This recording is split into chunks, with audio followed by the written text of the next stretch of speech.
Berikut fungsi dan tujuan dari tombol reset pendaftaran. Oke,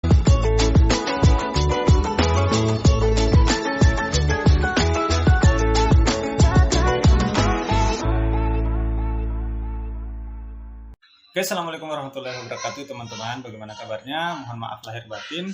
Selamat Hari Raya Idul Adha ya. Oke, pada hari raya ini kami tetap berkomitmen memberikan informasi jika ada informasi terupdate terkait dengan pendaftaran CPNS. Jadi informasi ini sebenarnya sudah 2 hari yang lalu, sejak tanggal 17 itu sudah ada muncul tombol riset pendaftaran, dan banyak yang bertanya apa fungsi dari tombol riset pendaftaran. Nah, ini teman-teman, kami bagikan informasinya. Simak videonya dari awal sampai akhir supaya teman-teman tidak kelewatan informasi. Yang kedua, sebelum lanjut, mohon bantuannya subscribe channel ini, karena teman-teman dengan subscribe channel ini akan mendapatkan informasi terupdate seputar informasi CPNS. Yang kedua, dengan subscribe channel ini teman-teman bisa mendapatkan modul-modul gratis. Jika kami sudah mendapatkan modul terbaru, kami bagikan. Seperti yang sudah sebelum-sebelumnya, kami selalu membagikan modul-modul secara gratis jika kami mendapatkan modul yang terbaru. Oke, teman-teman. Baik, di sini kita langsung saja ya. Tombol reset pendaftaran sebenarnya digunakan untuk 3 kriteria ini, tetapi bisa nanti dimanfaatkan oleh yang lain juga. Nanti di bawah kita jelaskan. Nah, kriteria 3 pengguna tombol reset pendaftaran ini diperuntukkan. Yang pertama, itu sebenarnya bagi guru dengan penugasan di sekolah induk, atau penugasan sekolah induk ini adalah tempatnya dia bertugas. Guru honorer bertugas di sekolah A misalnya, tetapi di sekolah A itu membuka formasi, namun formasinya tidak dapat dipilih karena kuota formasi yang terkunci, sehingga guru honorer tersebut yang sebenarnya bekerja di sekolah A terpaksa melamar di sekolah B karena kuota formasinya yang terkunci. Oke teman-teman, itu ya yang pertama kriterianya.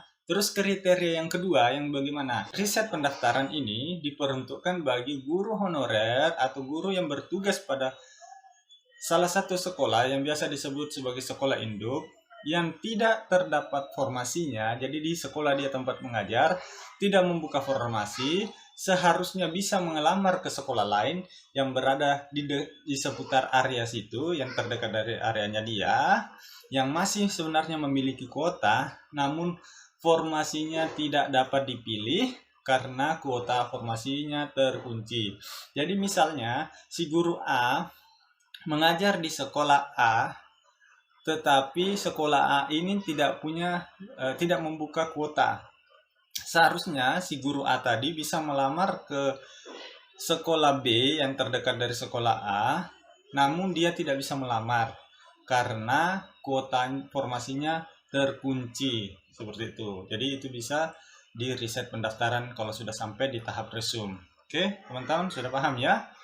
Terus yang ketiga, riset pendaftaran diperuntukkan bagi guru dengan penugasan di sekolah induk atau tempat dia bertugas yang tidak terdapat formasi, jadi tidak ada formasi, dan sudah mendaftar di sekolah lain ya, yang tidak memiliki sisa kuota formasi, dikarenakan prioritas bagi guru yang bertugas di sekolah lain tersebut. Nah, selanjutnya sebenarnya dengan 3 kriteria itulah yang diperuntukkan, tetapi fungsi tombol riset pendaftaran ini bisa juga digunakan oleh yang lain. Nah, fungsi riset pendaftaran untuk P3K ini ya bisa digunakan untuk apa saja. Ada 4 sebenarnya fungsinya. Oke. Yang pertama, saat melakukan salah upload dokumen pendaftaran, maka untuk memperbaikinya Anda bisa mengklik riset pendaftaran. Jadi ya, teman-teman, jika teman-teman merasa salah upload dokumen, bisa mengklik riset pendaftaran dan mulai pendaftaran dari awal.